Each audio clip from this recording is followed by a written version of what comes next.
Live at noon. CBS 47 Action News Jax starts right now.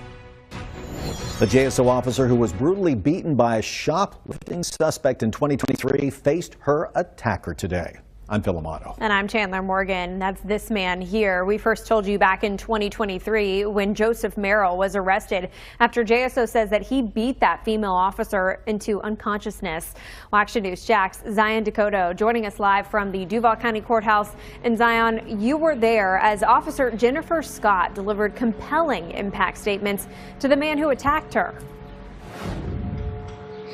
I was Chandler and Phil. Officer Jennifer Scott looked across courtroom 306 at the now shackled man who once put his hands on her. She spoke of the emotional and the physical toll that brutal beatdown had on her just over 3 years ago. Here's a little bit more on what that courtroom scene looked like today. There's Joseph Merrill on your screen. He was in court. He's the man who pleaded guilty to beating Officer Scott during a May 13, 2026 hearing. Merrill entered guilty pleas to 5 charges, including aggravated battery on a law enforcement officer and carrying a concealed weapon by a convicted felon. That violent encounter happened on February 23, 2023 in Jacksonville's South Side. Prosecutors say Scott was attacked by Merrill in the parking lot of the Phillips Highway Walmart after she approached him for shoplifting.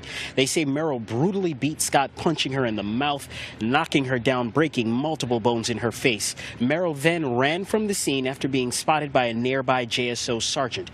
He was arrested after a chase and made several incriminating statements, and the attack was caught on surveillance video. Despite all the traumatic memories and surgeries Scott had to endure, she made a surprising choice in court today. In my heart, I knew, for a while, I just didn't want to hold on to the anger, the resentment, just all the bad feelings. I knew in my heart that I was going to say it. Now, Scott says that she has another surgery upcoming. She tells me that she was actually in pre-op today before court. She hopes after all this, she can return to being on the streets, rather, as a JSO officer. We'll have much more on this coming up later on Action News Jax. For local coverage you can count on in downtown Jacksonville, Zion Dakota, Action News Jax.